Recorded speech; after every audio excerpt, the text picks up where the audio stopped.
Cek, cek, cek. Halo semuanya, balik lagi dengan aku di sini teman-teman. Nah, di video ke 11 kali ini kita akan mempelajari tentang C++ lagi.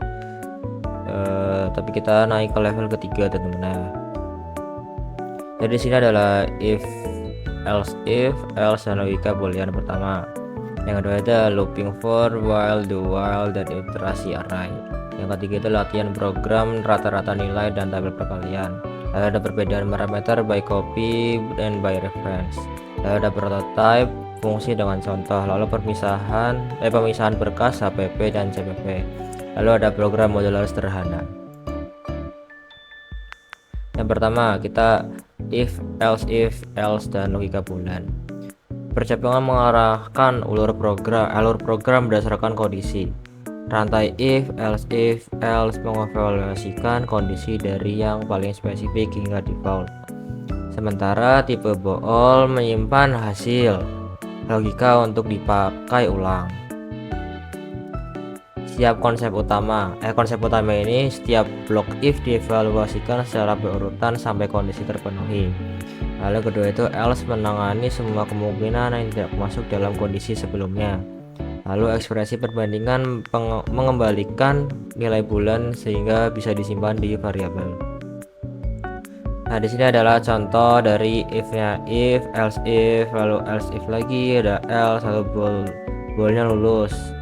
Lalu dia akan cetak lulus gitu ya. Ketika dia di atas 90 dia lulus. Dengan grade segini dia lulus. Begitulah. Mari kita lihat di programnya aja. Ada looping for, while, do while, dan iterasi array. Loop membandingkan eksekusi berulang. For, while, dan do while memiliki gaya evaluasi kondisi berbeda, namun semuanya dapat digunakan untuk menelusuri array. Konsep utama di sini tuh dipakai saat jumlah iterasi sudah diketahui. Lalu while memeriksa kondisi di awal putaran, berhenti jika kondisinya salah. Lalu do while itu menjalankan blok dulu baru memeriksa kondisi, minimal pakai sekali jalan. Lalu indeks array diakses konsisten R saat I di setiap jenis loop. Ini adalah contoh kodenya teman-teman. Lalu ada ketiga, ini adalah latihan program rata-rata dan nilai tabel perkalian. Dua latihan utama mengenalkan perhitungan rata-rata menggunakan loop tunggal dan pencetakan tabel perkalian menggunakan loop bersarang. Yang A itu program nilai rata-rata, yaitu input jumlah pakai nilai n terlebih dahulu. Gunakan loop untuk membaca setiap nilai dan tambahkan ke total, lalu rata-rata dihitung dengan total /n. Dan di sini ada contoh programnya, nanti kita akan simulasikan. Lalu di sini ada tabel perkalian.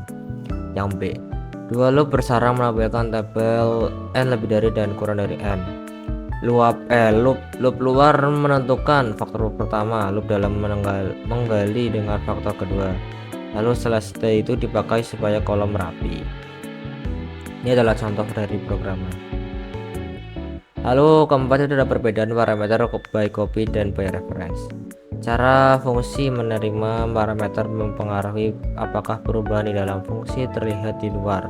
Salinan by copy tidak mengubah nilai asal, sedangkan preferensi by preference langsung memodifikasi variabel asli. Jadi by copy itu menerima salinan nilai perubahan tidak mempengaruhi variabel asli. Lalu by reference itu menerima referensi ke variabel asli, perubahan mempengaruhi variabel asli. Lalu konsep utamanya di sini tuh void tambah copy, int a menerima salinan sehingga a hanya variabel lokal. Lalu void tambah ref, int dan a menerima referensi operator dan memastikan a menunjuk ke variabel pemanggil. Lalu ada yang ketiga itu menggunakan preferensi saat ingin menghemat salinan besar atau memodifikasi argumen. Di sini adalah contoh dari kodenya. Nah, kita next. Yang kelima itu ada prototype fungsi dengan contoh. Prototype mendeklarasikan tanda tangan fungsi sebelum dipakai. Hal ini memisahkan deklarasi dari implementasi dan menjaga compiler mengetahui fungsi yang akan dipanggil. Yang pertama itu deklarasi prototype itu ditempatkan di bagian atas atau di header file. Lalu ada implementasi fungsi dapat berada di akhir file atau berkas terpisah. Lalu pemanggilan fungsi, compiler sudah mengetahui bentuk fungsi dari prototype. Kalau fungsi utama di sini tuh prototype biasanya ditambahkan di bagian atas atau di header. mengimplementasikan dapat berada di akhir file atau berkas terpisah. Di sini lalu ada pemanggilan fungsi cukup menyertakan header karena compiler sudah tahu bentuknya. Dan di sini ada contoh codingannya. Lalu ada pemisahan berkas HPP dan JPP. Header menyimpan deklarasi, sedangkan file implementasi memuat definisi. Pemisah ini meningkatkan modularitas, mengurangi duplikasi, dan mempercepat kompilasi ulang. Konsep utama di sini ini header HPP berisi deklarasi fungsi, kelas atau konstanta yang ingin dibagikan. Lalu file implementasinya CPP menggunakan kode aktual dari fungsi yang dideklarasikan. Lalu extract include header HPP membuat fungsi siap dipakai di berkas lain. Jadi HPP ini ketika kita panggil include header HPP, kita sudah punya file HPP yang terlebih dahulu. Lalu kita panggil di CPP, dia akan bisa. Lalu contoh implementasi nyata ada pada pasangan 06 fungsi prototype HPP. Nanti ada programnya teman-teman. Nanti kita akan run. Dan di sini ada contoh kodenya. Lalu yang terakhir itu ada program modular sederhana. Program kalkulator menu sederhana menunjukkan bagaimana fungsi terpisah bekerja sama dengan main untuk menghadirkan struktur modular yang mudah dikembangkan. Menampilkan tampilan menu, memanggil tampil menu untuk menampilkan pilihan. Lalu input pengguna itu pengguna memilih operasi dan memasukkan dua angka. Lalu panggilan fungsi aritmatika, main memanggil fungsi aritmatika sesuai menu. Lalu penanganan error jika tidak ada tampilkan pesan error. Lalu di sini ada contoh kodenya. Oke, kita lanjut ke VS Code. Di VS Code ini kita langsung coba run saja. Yang if bulan dulu, if else bulan.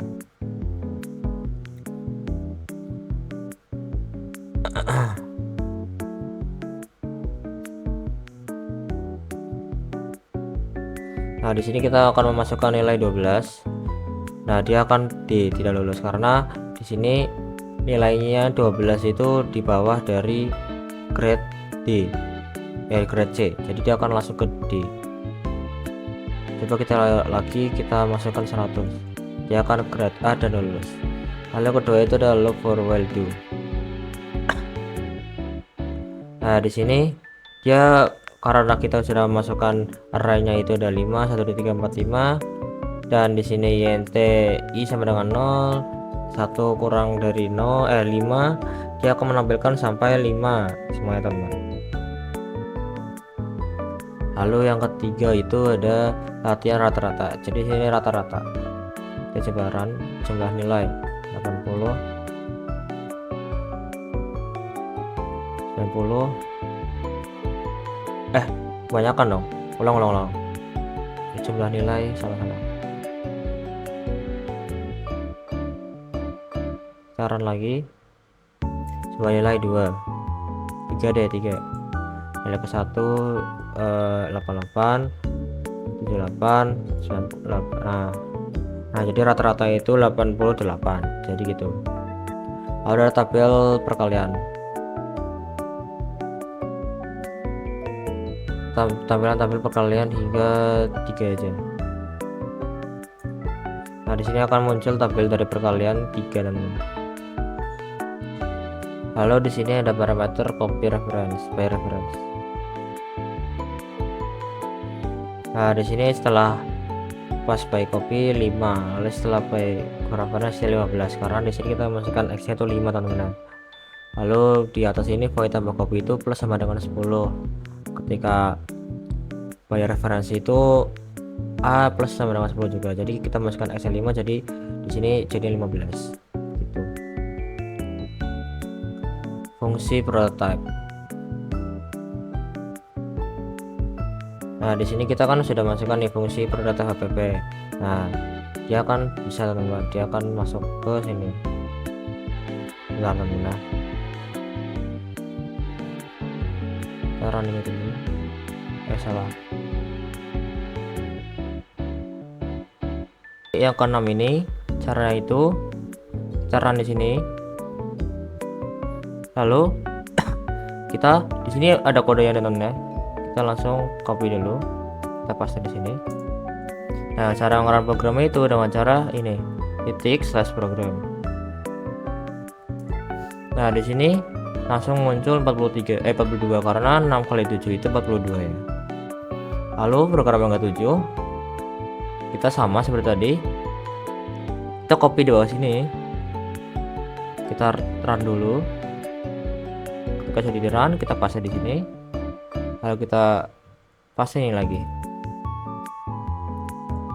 Nah, di sini kita langsung masuk di sini. Di sini ada menu kurang, tambah atau kurang. Lalu kita pilih tambah angka 2 dan angka 3 dan hasilnya 5. Begitu teman-teman.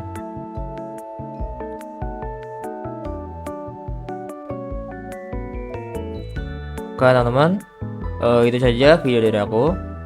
Terima kasih buat kalian yang sudah menonton. Thank you. Jangan lupa like, comment, and pastinya subscribe teman-teman ya. Terima kasih dan bye bye.